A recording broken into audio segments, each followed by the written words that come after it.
My cousin Mariana was the eldest daughter of my Uncle Carlos and Aunt Martha. We were never extremely close because we were very different, but I always liked her. I enjoyed seeing her, exchanging some white chat at family parties. From my perspective, Mariana had everything to be happy. She went to a private school where she got the best grades. Her friends were as pretty and popular as she was. At 14, puberty didn't seem to affect her in the slightest. She was so pretty and nice that she was always the center of attention wherever she went. Her parents had the most comfortable finances in our whole family. Nothing seemed to be missing. That's why the world seemed to crash down on us the night we got a call from my grandfather saying Mariana had committed suicide. I remember my dad picked us up minutes later, and we left like a bat out of hell from my Uncle Carlos's house. The family was already there, heartbroken and in disbelief, while police continued investigating and neighbors gathered around. My Aunt Martha was in pieces, explaining what happened. While she and my uncle were visiting friends, Mariana was at home getting ready for a party. Lucia, the younger daughter, was due to arrive from her swimming training. A little after 8 p.m., the mother of one of her friends dropped her at the front door as usual. But when Lucy went in, she came upon the most horrible scene imaginable. Something no one, much less an 8-year-old girl, should ever have to conceive in her head. Her sister was hanging by the neck from the balcony of her parents' bedroom, dangling right above the entrance, still in her school uniform. All deaths are sad, yes, but this one demolished the family. It took a long time for even us to resume our normal lives without having Mariana permanently on our minds. I dreamed for a long time about the scene, as real as if I had lived it myself. My aunt and uncle's marriage lasted barely a year more after that. Uncle Carlos went to live in the United States, and Aunt Martha moved to Querétaro. The house was practically abandoned after what happened. It was her property, and became more of a burden, a bad memory than an asset. Around that time, coincidentally, my dad wanted to invest by buying a small apartment. But my Aunt Martha, being his sister, offered him the house for a price much lower than its real value. Convinced it would be taking advantage of his sister's grief, my dad refused outright, until my grandfather convinced him it would be best for everyone. He bought the house, remodeled it, and tried to rent it for several months without luck. When I was about to start high school, my parents wanted me to go to one with a better academic level, a private school for the first time in my life. It would be, they told me, the same school Mariana had attended since elementary. And it hit me like a bucket of cold water when they announced that, due to the school's proximity and my parents' work, the most convenient thing for everyone would be to move into the newly purchased house and sell the one on the outskirts where we had always lived. That said, I absolutely refused to occupy Mariana's room, a beautiful room, any young girl's dream, and settled in the adjoining room, which had been Lucia's and apparently had been used as storage for everything my aunt and uncle couldn't or didn't want to take with them. The first night, I was so tired I fell asleep in the room still full of objects and memories from better times in Mariana's family. I tried to relax, to forget the nightmares, to forget what had happened just meters from me years before. Thinking about that, I had just fallen asleep for a few seconds when a sound alerted me suddenly. Someone was walking in the adjoining room, in Mariana's room. I kept listening. The sound was first very faint until it was loud enough for me to be sure someone was walking in that room. I stayed frozen in shock, without the courage to run to my parents' room because I would have to cross the hallway and pass by that door. I can't describe the fear I felt at that moment, even more so when I heard the sound of a door opening and then heavy footsteps walking slowly down the hallway until they reached my door. I wanted to think I was dreaming. I opened my eyes. Under the door, I saw the shadow of someone standing in front of it in the hallway. And then the doorknob of my door turned and opened. It was seconds, or a fraction of a second, that seemed like an eternity. When the door opened and I could recognize my father, I felt a mix of relief and fear that to this day is hard to explain. Call returned to me for a few seconds, but just as it came, it left when my dad turned on the light and I saw he was completely pale. He asked me in the most serious voice I remember. "You weren't the one walking just now, right?" I didn't answer him. And even with all my 15 years, I felt my dad pick me up at that moment and carried me to the room where my mom was waiting with the light on. "I heard it too," I said, while my mom, who has always been the most scientifically minded in the family, tried to explain what we had all heard, saying that sometimes energies remain in places where such intense situations occurred, where there were such strong emotions. She said it and then fell silent, perhaps surprised by the theories she always considered absurd that she herself was now using to try to explain that what we had just heard were not the footsteps of a ghost. Later, I found out that the next day, my dad spoke with my Aunt Martha, who confirmed that they too had come to hear footsteps in Mariana's room, that even the moving guys claimed to have heard the voice of the young girl singing upstairs. She told him she believed Mariana continued in one way or another in that house. She said that for her it was too painful to live in that home where she lost everything, but that if she had sold the house at that price, and precisely to him, it was so that what remained of Mariana in the place wouldn't be left with someone who hadn't loved her. "I can't blame you if you don't want to do it," she told him. "I wouldn't be able to stand being there myself. But if you can, brother, please don't leave my daughter alone there." When my dad told us, everything seemed to have a logic within my aunt's grief. It seemed to be our duty, especially because her family had always helped us a lot, and we all accepted without really knowing what we were getting into. The first weeks were fear. At times we heard footsteps running through the empty house in the afternoons, but we began to take it as something normal, to coexist with it, though it always chilled my blood when I heard it at night. Completely clear in the silence of those hours. With us, everything was bearable, but the situation in the house was not the same for our visitors. Doña Andrea, for example, the lady who helped us with cleaning 2 or 3 times a week, one day stopped coming. She stopped answering my mom's calls. She found her, and the lady, very embarrassed, explained why she wouldn't return because of what inhabited the house. She told her that when she was alone and started mopping the floors, there were footsteps that were always heard behind her, that never left her alone. She said that on one occasion, without thinking, she opened the door to Mariana's room, which remained exactly as she had left it, and she felt a sensation of infinite sadness, of desolation, and had to close it immediately. The day she left for good, she swore she clearly felt 2 hands that tried to push her down the stairs. She fell, but managed to stop herself, and nothing major happened despite her age. At that moment, alone in the house, she said out loud that they should leave her alone, that she was going to leave and wouldn't return. And she kept her word. She asked my mom to forgive her, said she understood if she didn't believe her. And my mother then tried to calm her by telling her what had happened to us, telling the story of Mariana, of what had happened in that house. She tried to make her see that she did believe her. "No, ma'am, you are mistaken," Doña Andrea told her. "It's not a girl wandering in that house." Right at that moment, I was coming out of my room to receive a friend who was coming to visit me, and we were about to find out that Doña Andrea was right. I was very happy when I heard the doorbell. Paula had finally accepted my invitation to see the new house. We were both sad, because for the first time since elementary school, we were going to be at different schools.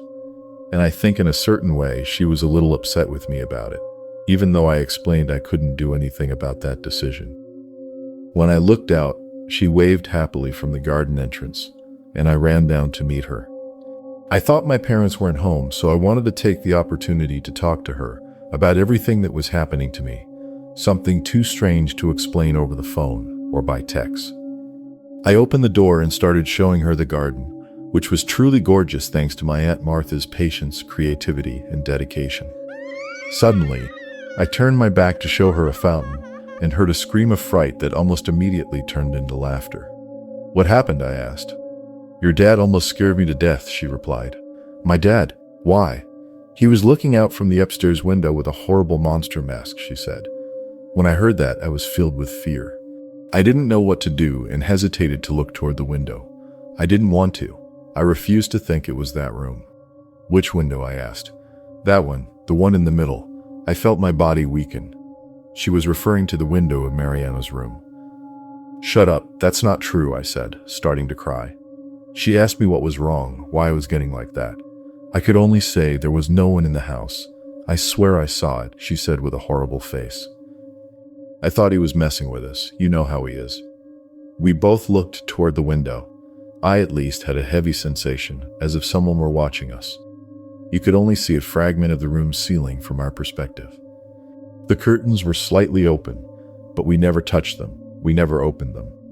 Before we could say anything, a shadow passed over the ceiling as if someone were walking in the room.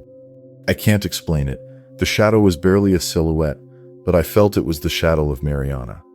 When we saw that silhouette pass, Paula came close to me and hugged me, scared. The curtains fell shut with a bang, as if someone had yanked them from below, and we ran out to the street, hysterical. A neighbor was on the sidewalk and came over worried to ask what was happening. I couldn't speak, but Paula told him there was a stranger in the house. Call the police while I check, he said, and started signaling to another neighbor who was arriving in his car a few houses down. Go into your house, he yelled at him, and the neighbor took a tire iron from his car. They entered the patio with Paula, and she pointed to the window where we had seen it. I could swear they stopped suddenly, evidently upon realizing which room it was, and remembering that right above them, Mariana's inert body had remained hanging for hours until her sister found it. They entered anyway, and Paula behind them. I didn't call the police. Unfortunately, I knew or imagined what it was about. Minutes passed, and they didn't come out. I mustered some courage to go up the stairs, where I ran into Paula calling the police at that moment. We saw someone run and hide in the closet, one of them said. I couldn't believe it. I didn't know whether to be happy or even more scared, but I ran to the room where the two men were trying to open the doors of Mariana's enormous closet. Come out, you bastard, before the patrol arrives and it goes worse for you, they yelled, throwing insults, almost hanging from the doors, but they wouldn't budge. The sound of the electric gate for the cars called our attention. One of the neighbors looked out the window and told me the police were arriving. I went down, and the other neighbor came out behind me, but a few meters away we were stopped by the screech of the closet doors opening very slowly. We returned to the room. The neighbor who had stayed was looking intently into the interior of the closet, gripping his tire iron. No one's coming out, he said. The other neighbor cursed a bunch and began to violently move the clothes, desperately searching for someone they swore they had seen. There was nothing. There was absolutely nothing. And the neighbor was getting paler as he checked again and again, realizing it wasn't possible for someone to be there, for someone to have entered. My mom ran up, alerted by Paloma, and even more frightened upon seeing our faces. She closed everything, drew the curtains, and asked us to go out to talk outside the room. Go down, girls. I'll be right there, she told us. We listened, and she stayed talking with the two neighbors. After what seemed like an eternal half hour, I heard them coming down. One of them continued saying something about passing along a phone number, insisting he knew someone who could help us. The other remained silent, and with a distant gaze. My mom thanked them and walked them to the street. When she returned, she stayed in the garden staring fixedly at the window. Noticing it, I went out and Paloma did too. The curtain of Mariana's room was slightly open, barely 5 centimeters. Didn't you see that she had closed it all the way? My mom asked Paloma. Yes, ma'am, she answered. I, meanwhile, was paralyzed. In the small crack, I could see a face, white, not pale, but completely white, with eye sockets of a totally black color, looking out at us. I don't know if they could also see it, but if they did, they said nothing. I met its eyes and looked away. I looked back, and the face remained there, completely clear despite seeing it through a crack, and it didn't move. On the contrary, it seemed to stay there so we could notice it. Let's go inside, my mom said, startling us. She said it in an angry tone, as if she were very annoyed. There was no fear in her voice. When we entered, she began to talk to us, but raising her voice as if she wanted someone else to hear. This house is ours. It cost us plenty, and we are going to live here no matter what, and if it bothers someone, they can get lost, but no one is going to move us."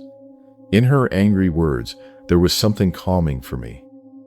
My mom was acknowledging whatever was happening and was taking action, determined to defend what was hers. When my dad arrived a while later, they talked in private. We gathered at dinner time and did so relatively calmly.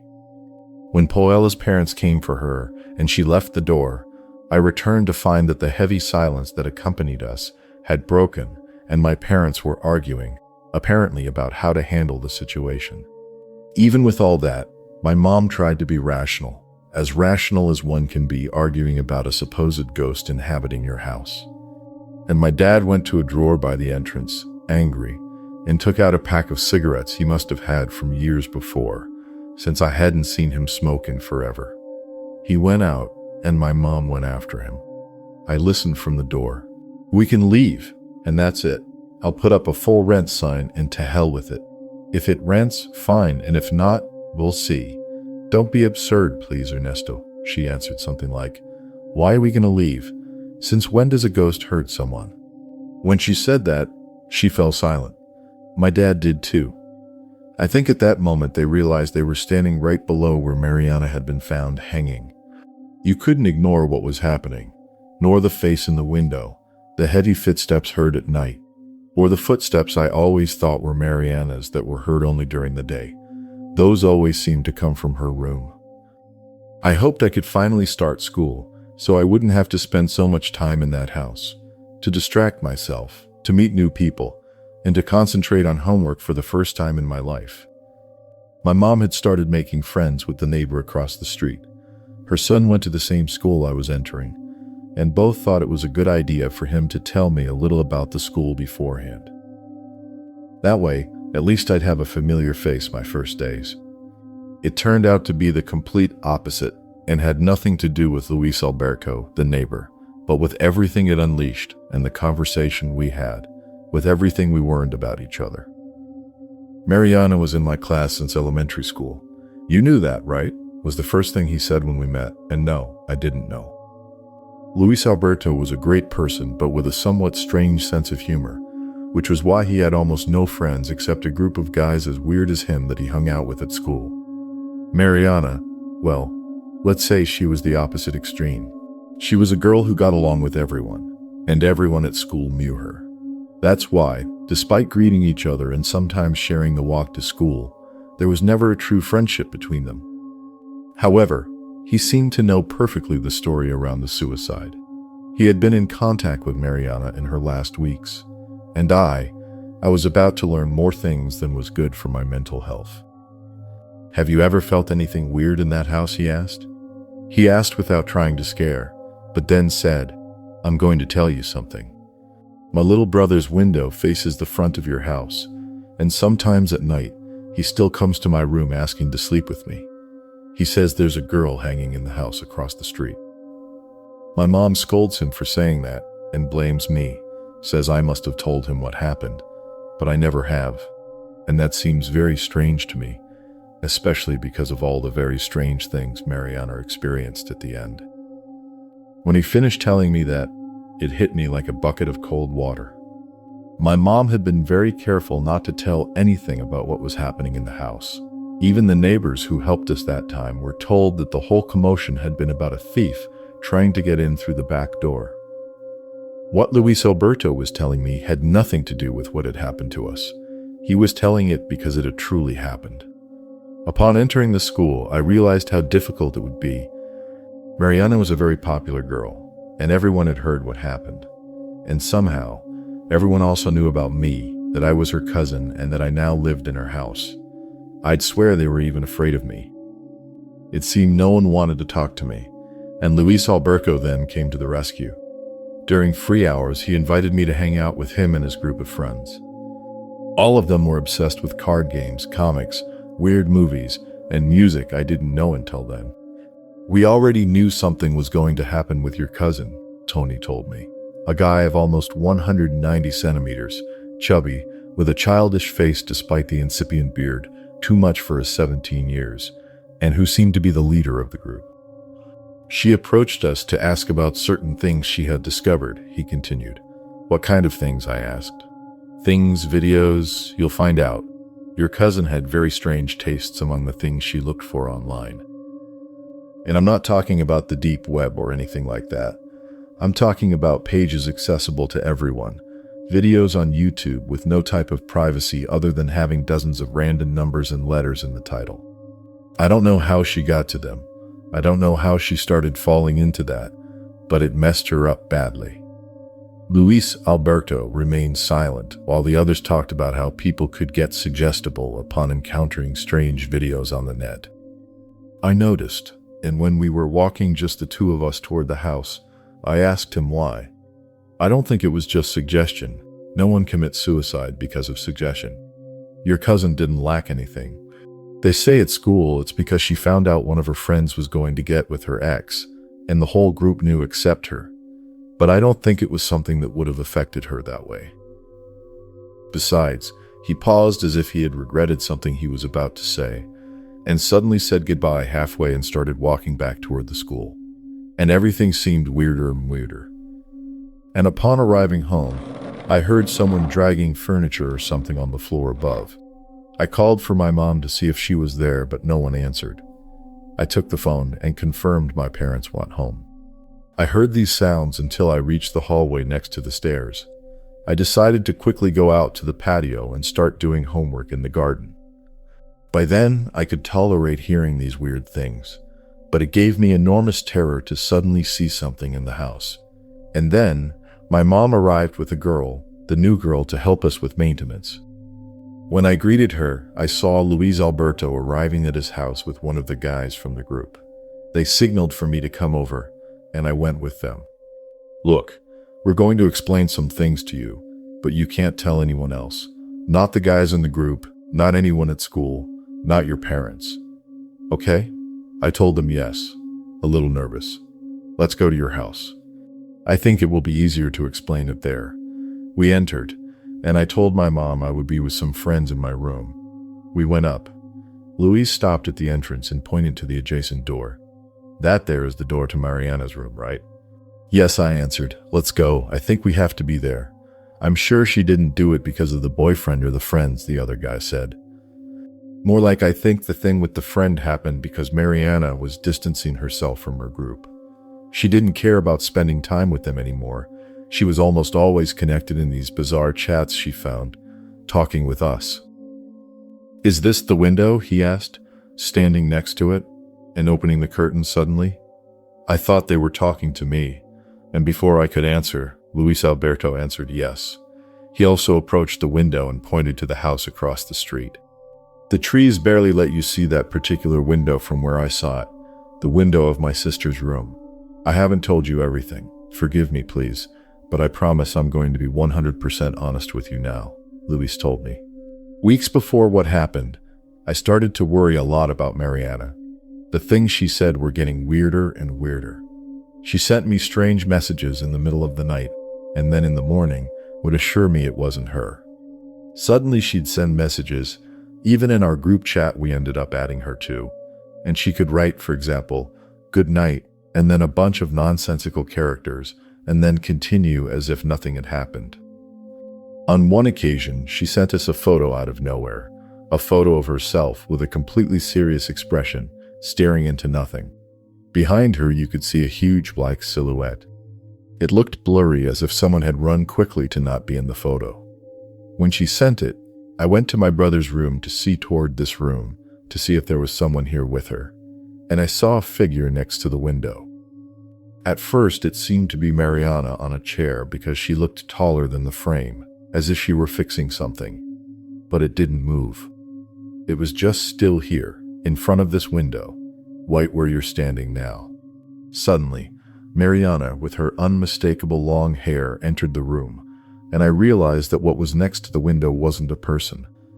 It wasn't anything normal, but a silhouette of something huge. I ran to my room, wrote to Mariana in the chat, took my laptop, and ran back to my brother's room to see. I know you won't believe it, but that huge silhouette seemed to crouch down, and a face of a smiling monster looked at me through the window. It looked like a horrible mask. Upon hearing Luis's story about the room, I immediately remembered what Paula had sworn she saw in that window just days before. I asked if we could continue talking later. They said goodbye and left toward Luis's house. I stayed in the kitchen with my mom and Hortensia, the new girl.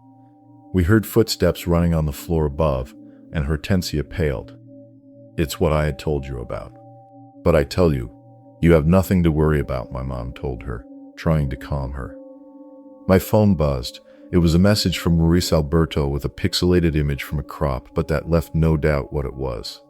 The message only said, "We are here across the street in my sister's room. There is someone right now in Mariana's window." I asked Luis Alberto and his friend to come over. Together with Hortensia and my mom, we went up to the room to check. When we entered, we only found a horrible smell that filled the room. We followed the origin to the bathroom of that room that no one used. It was coming from the sink. It was a disgusting, nauseating smell, as if there were a dead animal. Luis said he would check, but Hortensia volunteered and went for what was necessary to clean it. Luis stayed next to her while the rest of us waited outside the room.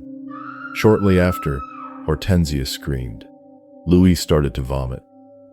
We quickly entered, alarmed, to see that she had pulled hair from the drain, a large ball of tangled blonde hair that seemed to have coagulated blood in it. It smelled horrible, and the rest of us fought the urge to vomit too. I had the photo of that monster in the window for a long time. I must still have it on my old computer, and once I even saw it on a paranormal-themed forum, though I have no idea who uploaded it, and there they claimed it had been taken in another city. Hortensia lasted only 1 week with us. After that, she began to stutter, and she and her sister left for good a while later. Her sister told us that, because of being with us, Hortensia had become very sensitive to bad things, to paranormal things. She felt very strongly the presence of a girl in the house, and attributed it to Mariana. She assured she could see her reflected behind her when cleaning near a mirror or glass. She found balls of blonde hair in the drains all over the house. She endured a few days, until someone or something pulled her hair very hard. When that happened, my mom was in the kitchen, and no matter how much she tried, she couldn't convince her to stay with us. We couldn't blame her. Doña Andrea had already left for feeling the presence of something, Hortensia for feeling Mariana. It seemed strange to us that one hadn't spoken of the other presences. Each felt something particular. The weird thing was what happened with Luis Alberto. We kept knowing through his sister, and she later even saw strange things in her own house. I always felt bad about it. My mom still wants to think it's just her suggestion. Meanwhile, one of Mariana's friends started talking to me. Apparently, she had fallen out with the other girls in the group and thought the best way to make them angry was to hang out with me, whom the others, I suppose, saw as undesirable. That's what she confessed to me later, when we started getting along better and ended up being very good friends. Through her, I could understand a little more about Mariana's last weeks. She had been slowly distancing herself. She stopped spending every weekend with them, as they had done until then. The others knew something was wrong with her, but decided to ignore it. When I told her what Luis Alberto and his friends had told me, she laughed a little at me. "Did Tony really tell you he doesn't know how Mariana started seeing weird things on the internet? That damn fat guy was the cause of everything." I felt weird and deceived. I asked her to accompany me home to confront Luis about it. When we arrived, I called him and told him to come over, that it was something important. He arrived minutes later, and when I asked him, he denied everything, saying that she had surely lied to me, and that Tony had nothing to do with it. She came out of the bathroom where she had been hiding, and his face went pale. Okay, I haven't told you the whole truth, but I didn't want you to get more involved in this," he told me. "And why is that?" she responded with a sarcastic smile. "I guess it's a little late for that. I don't know if you've noticed where she lives and the things she has to put up with every night." Apparently, everyone knew that strange side of Tony, not just the guys in his group, but the rest of the class and other kids at the school. From what I learned later, even some teachers. And yet, no one knew for sure what that whole matter was about. They had seen the videos. It was a kind of club that very few could enter, and somehow, they didn't know well how, Mariana had gotten into it. With more confidence, he told me something very strange. Since the suicide, they had been receiving messages from Mariana's Facebook account. Very strange messages. Photos of Mariana with each of them, but in which Mariana's face appeared distorted, with almost demonic features. They talked about it among themselves, and that kept them even more affected emotionally. When one of them started responding to the messages, demanding they stop joking about it and respect Mariana, whoever was on the other side of the message began to write things that only Mariana knew, secrets that only she knew. That's how it happened with the others, until they decided to block her. I remember I didn't like looking at her profile at all. When they told me about the messages, I looked at her photos, even those where we went out together. I was about to write in the chat to see if there was any type of response. In the end, I just reported Mariana's account, and eventually it was deactivated by Facebook as an active user. Luis Alberto was sure that Tony was the one who had sent those messages, but we could never confirm it. The day the Facebook account was canceled, we heard a commotion in Mariana's room, footsteps and things moving. The water taps in the bathroom would open, and we had to go in to close them. Every time we got close, the footsteps would stop. And at night it got worse. When I was trying to sleep, I suddenly heard different footsteps, the heavy footsteps from the hallway. I was surprised my parents didn't wake up this time. That particular night, they didn't hear anything. I tried to ignore the noises, the footsteps, and put music on my headphones as always. But suddenly a thud startled me, something heavy in the adjoining room. I felt the vibration in the floor. I took off my headphones and listened carefully. In that silence, only with the sound of dogs barking in the distance, I could clearly hear Mariana's voice crying briefly in the adjoining room.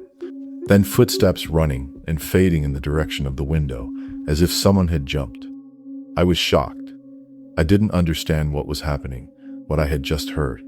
Something was heard in the garden, the trash cans falling. I looked out, and there, standing in the darkness, I could clearly see Tony, looking toward Mariana's window, unmoved by me or without realizing I saw him.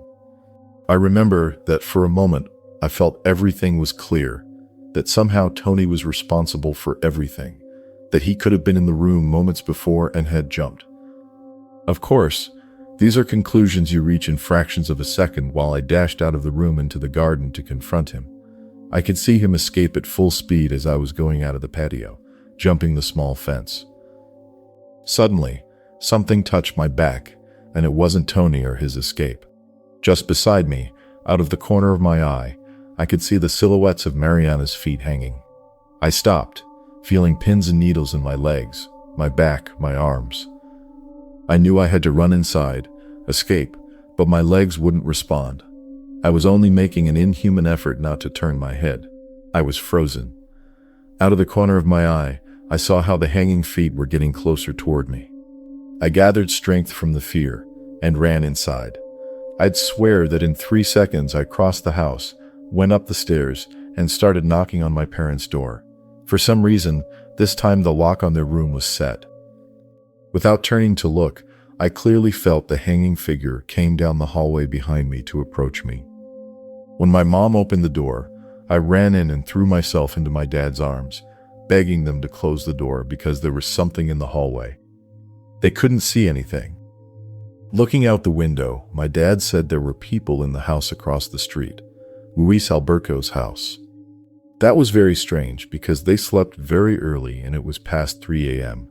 I sent him a message, and he only responded that we would talk in the morning. "Is everything okay?" I asked. He responded only with a resounding no. The light footsteps next door were heard again all that night. Later I found out that Tony woke up Luis Alberto, calling him and asking him to come out just as he was escaping from my house. He told him it was an emergency. When he came out, Tony gave him a list that seemed freshly written in rushed handwriting. They were links written by hand and apparently from memory, links to YouTube videos. "You're going to understand. You're going to understand," he kept repeating, and he ran off as soon as he handed them over.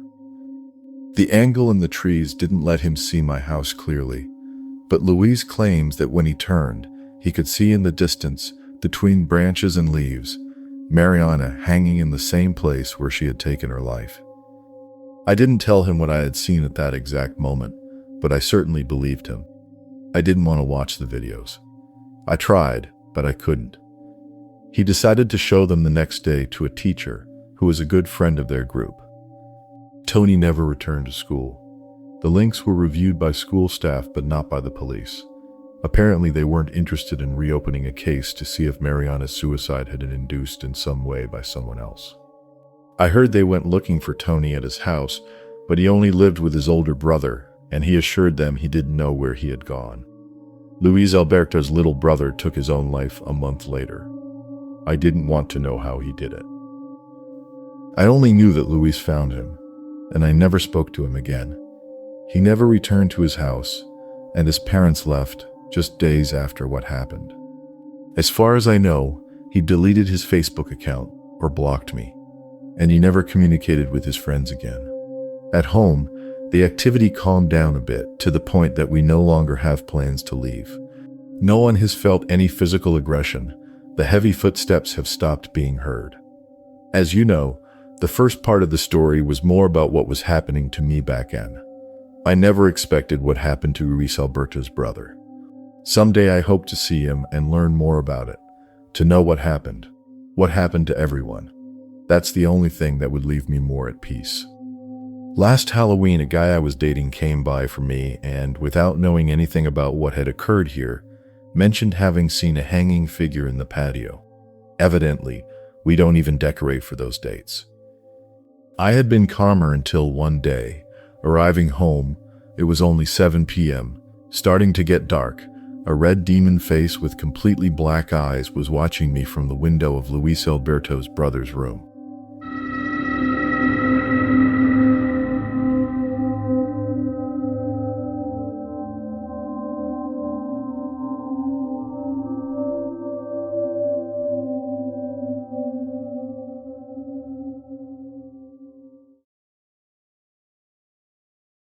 Thank you for joining me for this story. Oversea Ghost is a new channel, and I'm still finding my way. If you have feedback, suggestions for future topics, or a local legend from your own corner of the world, please share it in the comments below. Your input is what will help this channel grow and improve. If you enjoyed this journey into the unexplained, please help support the channel by liking this video, subscribing, and sharing it with someone who loves a good mystery. It truly makes all the difference. Until next time, this is Redmond, signing off. Stay curious and take care.